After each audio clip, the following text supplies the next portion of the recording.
All right, guys, welcome to the late show here on July 1st, 2023, 11:23 p.m. Standard Time, Eastern Standard Time.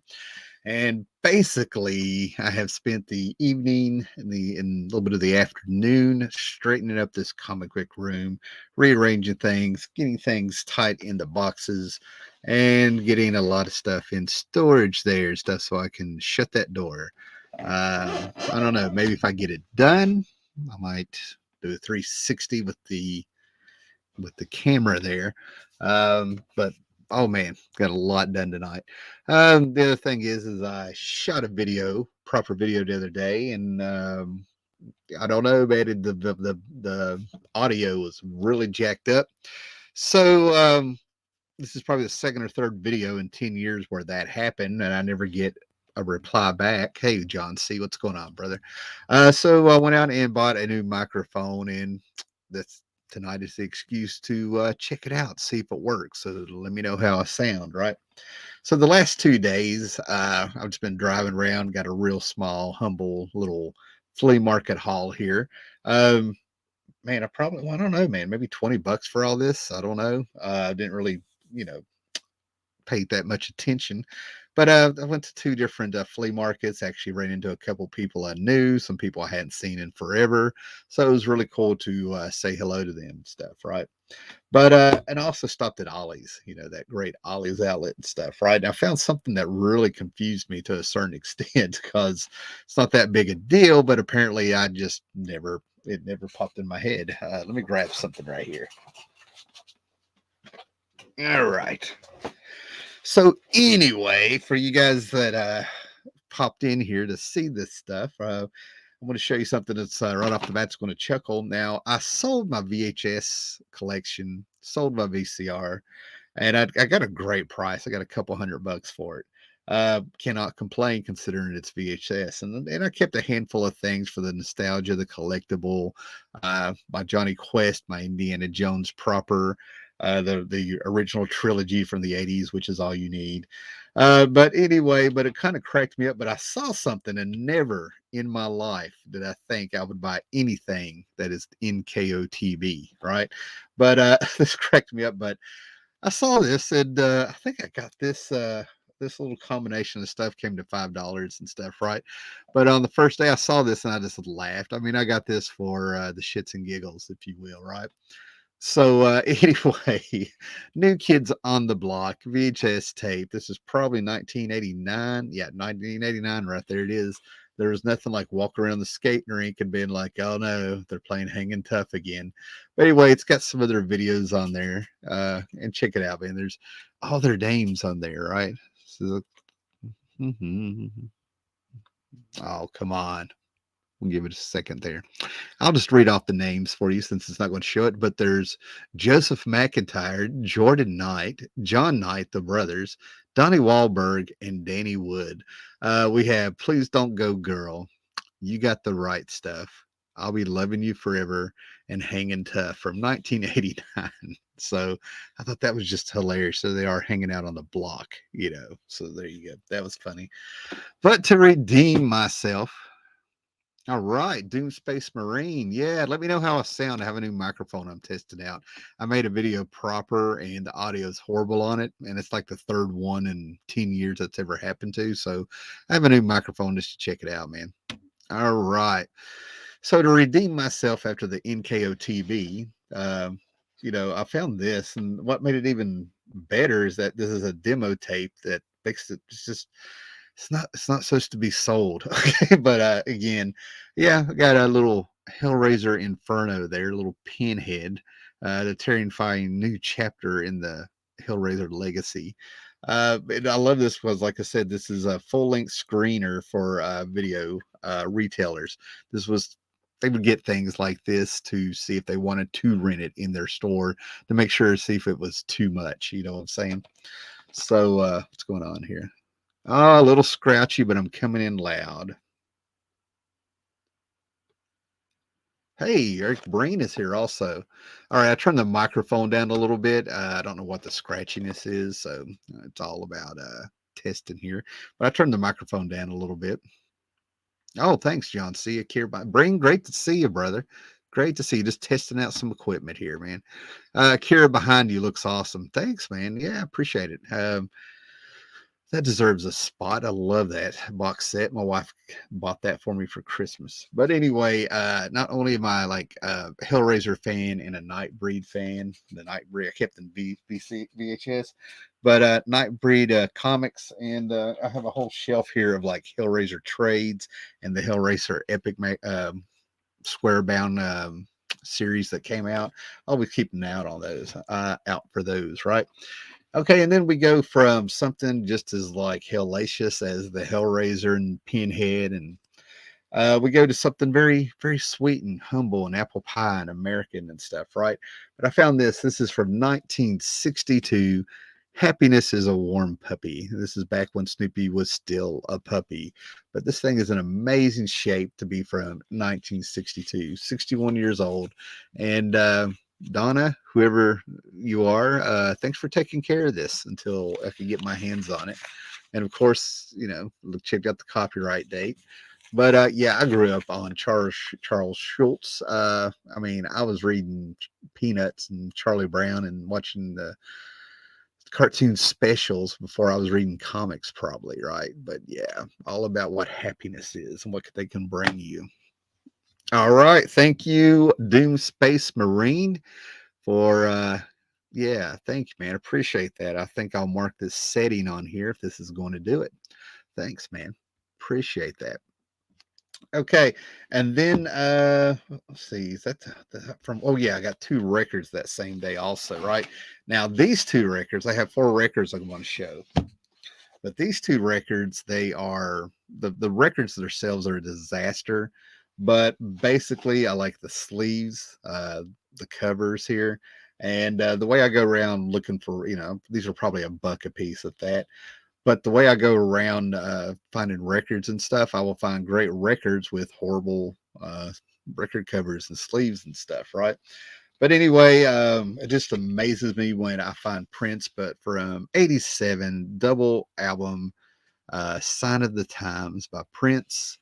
Um, and actually, I got offered on eBay tonight. Somebody sent me an offer where they took like 12% off the price, to buy it off of them. I haven't decided if I'm going to take it or not, but yeah, this is where he has Sheena Easton with You Got the Look. A lot of great songs on this one. Um, yeah, in the 80s, I mean, Purple Rain, when Purple Rain came out, I was in middle school and it was over. so, so always been a Prince fan, always will be. And then this cracked me up, right? Perfect. They opened it up to where they kept the plastic around it. Quite right. Mental health, Bangor, what is this, like 84? This is 83, excuse me. But yeah, the sleeve, the cover is perfect. But the record looks perfect, but it's cracked. You can see that.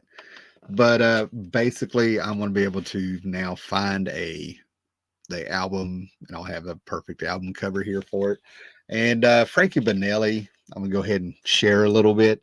But Frankie Banelli, they're the drummer. I actually, how can I say this? I actually dated somebody, and the reason in a large portion of why I sort of ended it, a part of it, was because she was Frankie Manelli's ex, as much as you can be. Whenever he actually talked to him on the phone a little bit and stuff, they stayed friends, and then I saw all the pictures of them on the tour bus and stuff, right?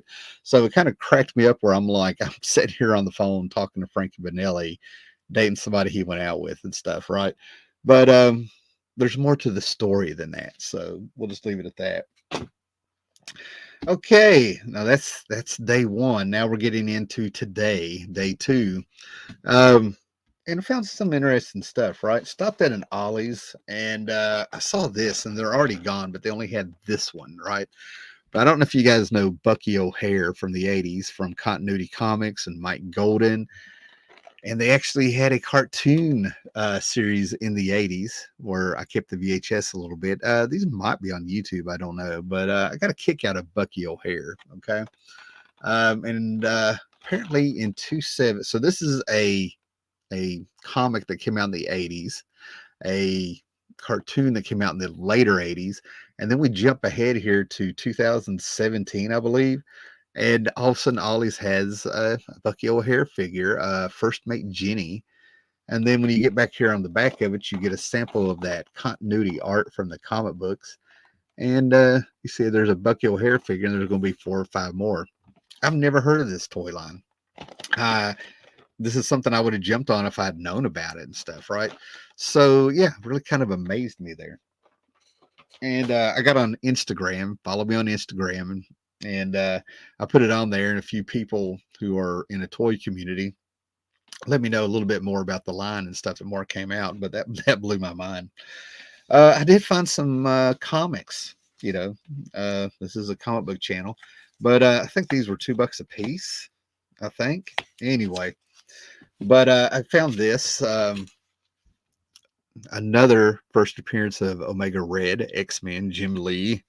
This is after they had pushed Chris Claremont out, and Jim Lee was, I guess, running the show. So this is from '91, and Omega Red was hot there for a while, and he seems to ebb and flow over the years. You know, it was very bizarre to see him in the X-Men cartoon in the '90s. I'm a huge Hulk fan. There's my one of my Hulk figures there, and if we go higher, there's the Gray Hulk. And then I have like a whole tons of Hulk comics. When I was a kid, Lou Ferrigno was on, you know, doing his thing as the Hulk. We didn't have CGI. We had Lou Ferrigno and stuff, right? But this is a second print of the, what would you say, 2000 series, where Jeff Loeb and Ed McGuinness came on and got introduced to the Red Hulk. And I went ahead and I saw this last week at that flea market, and I went back and I said, I'll grab that and I'll get this, right? And I have a ton of the issues and stuff, right? But I actually stayed away from this series when it came out because they had this grand story. I think Greg Pak wrote it, called Planet Hulk. You need to check that out. And then that was followed up by World War Hulk. Pretty much they had formed an Illuminati with a lot of the higher ups, you know, classic characters and stuff of the Marvel Universe, Xavier, Black Bolt. You got a taste of them in uh, that last Doctor Strange movie. Anyway, and then the Illuminati decided to go ahead and get rid of the Hulk, and they shot him into space, and he lands on a planet where he's pretty much Gladiator. You know what I mean? It was just fantastic, right? We got a taste of that in, you know, the Thor movie there. Just a taste of it. It would have been better if it was the whole movie, right? And then he ended up like rising up and gets his blood pack, and he comes down and he invades the earth getting revenge, and had War Hulk, and it was like fantastic. You know, I was like, this is great. And then all of a sudden it ends, and they don't even like ever talk about it ever happening. Like it's like it never happened. They just moved forward and came out with this Jeff Loeb and Ed McGuinness series, and I'm like, what?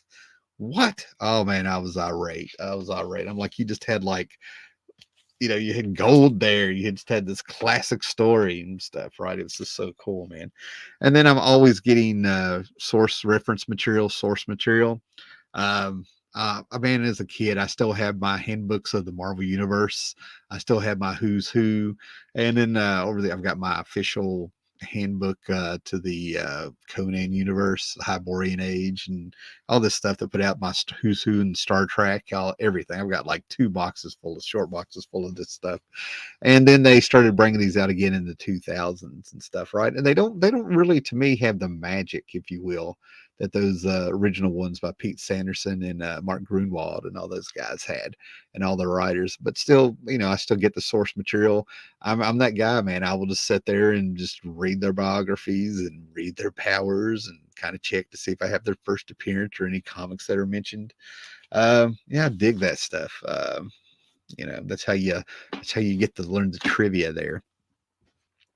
Okay, and then as I was paying for those books, I looked down in a box and just happened to spot these and just grabbed them up and got these for $2 or $5. Both of these for $5.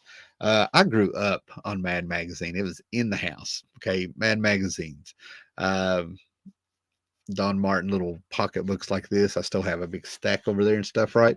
But in Mad We Trust, Sergio Aragonis. I think these are from 1975. And then we have Stepping Out with Don Martin, uh, maddest artist and stuff, right? I grew up on these guys, Al Jaffe, um, and it was cool to have your friends over and to whip out your Mad magazine. I got a whole little shelf down here at the bottom section, and to show them the magic that happens when you fold that back page, if you know what I'm talking about, right? Good stuff, right?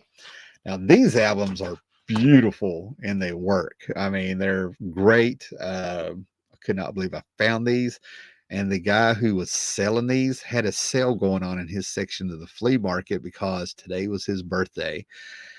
And while I was sitting there looking at stuff, he kept talking, sort of talking. I mean, I know the guy over the years of going to flea markets and auctions and stuff, and I'm familiar with him. Let's put it that way. And all of a sudden, he just kind of looked at me and was like, "Can you tell I've taken gummies?" And I'm guessing, he was stoned. I just kind of went with him. I was like, "Nah, man, no, no." And that's why I was able to get these for $5, I guess, right? But anyway, I am a sucker for late 60s, early 70s bubblegum pop records, right? If I'm in the mood, Mr. Heavy Metal, punk, alternative listening music here, me. And I've always had a soft spot for this stuff, right? So this is a 1968 Archie's album. These are just fun little songs. I also listen to the Partridge Family every now and then. Rainmaker is my favorite Partridge Family song. Nothing wrong with that, right? But anyway, these are fun. I could not believe I found this. The sleeve is actually in pretty good shape. The record is outstanding, which blew my mind considered this is, well over 50 years old. But yeah, this is going to be fun. And all these records are on YouTube if you want to play around with them and listen to them just to have something in there. Just a lot of fun. Just a lot of fun. Nothing to take too serious. And then this is going to be my second copy of this. And honestly, there's one thing to be a fan of a band and to see them in concert and to have a big little CD collection and stuff. But when you put on the record and you feel the vibrations, the actual vibrations of them performing coming through, kind of changes the game a little bit of what you consider a great record. Like you can talk about the merit and stuff. Love the album art. Wonder if that's Dan DeCarlo. I don't know. See if it's got any credits on it before I show you this next album. See, Norm Prescott. I'm not seeing anything. Music supervisor is Don Kirshner. I'm not seeing anybody think about the art on it, bud. Oh my God. But I did notice this. Somebody has drawn a peace sign on there. This really is from 1968. Look at that. Hilarious.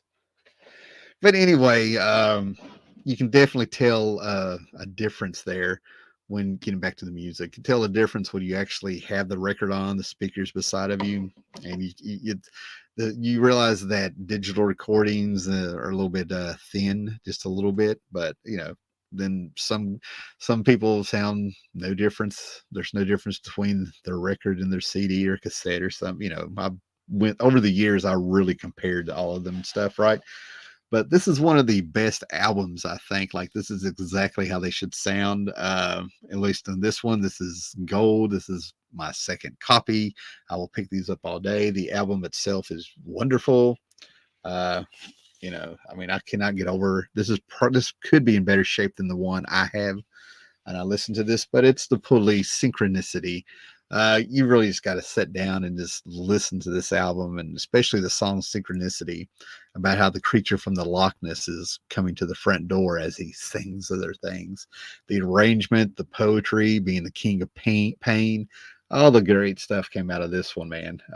This is just a fantastic album.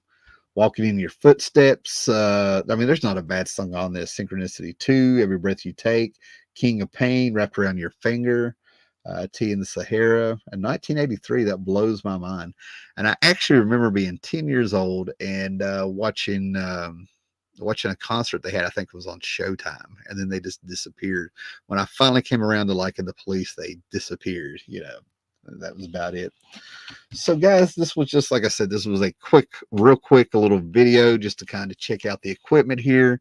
Thanks, Doom Space Marine, for helping me out with the microphone. Let me know how it sounds. John C, man, you're always there. Breen, thanks for popping in. And I don't know, man. I don't know. For you other guys that are on here, I don't know if there'll be a show in the morning. We'll see what's going on. Might have some plans that I have to get up and go out and do in the morning. I don't know. But otherwise, happy 4th of July. Happy 4th of July weekend. And everybody be excellent to each other, man. Like, sub, thumbs up, and catch you later, man.